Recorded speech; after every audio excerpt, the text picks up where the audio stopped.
So I really think that analysts have been slashing earnings estimates ahead, worrying about trade and so forth. But again, it brings up the question, Mike, of guidance and what sort of message these companies are going to project.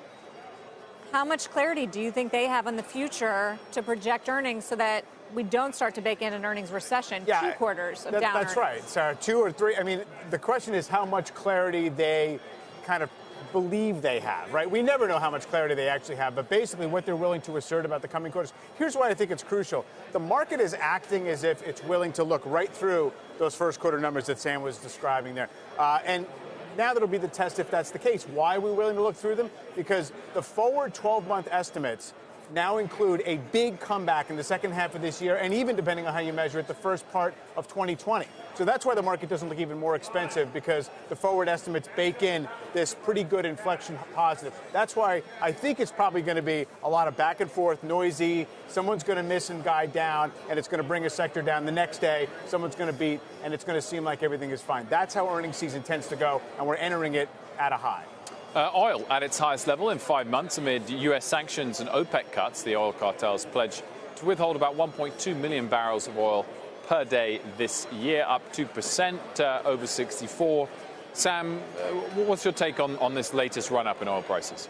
Well, we've been seeing strength in the oil markets, but believe it or not, when you compare it with the first quarter of 2018, we're down about 13% on a price basis, and that's why expectations are that the S&P 500 energy sector will see a decline of more than 20%. Year on year. So in a sense, it's almost like 2016, the last time we worried about an earnings recession.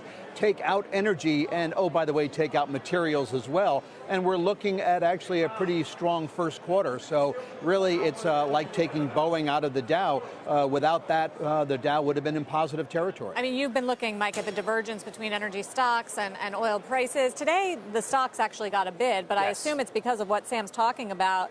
The fact that earnings are going to be down so much, why they haven't been stronger. Yeah, it seems like there's a chance for them to catch up a little bit, the stocks, especially if it seems like crude oil is going to continue to stretch, to new highs at the upper end of this range. I do wonder if the equity market is saying, oil prices are high enough to keep North America drilling, but not high enough to make it very lucrative. I mean, I don't know if that's really the case, but it seems like there's a zone of commodity prices where, yeah, we're going to keep the drills on, but it's not necessarily extremely high return. So we could actually, see the stocks get a run because it's the kind of market that keeps rotating from group to group, and they've been laggards. How are the majors trading at the moment? They've got big dividend yields. Yeah, I mean they kind of are very quiet and sleepy, and they don't have great leverage to the commodity prices. So I think that they do get a bid sometimes when you get a defensive orientation to the market. There's also the reason they've been moving, right, has been, at least today, fighting in Libya, OPEC-led cuts,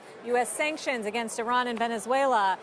Though, does it say anything, Sam, about the outlook for the global economy that oil prices have rebounded so much?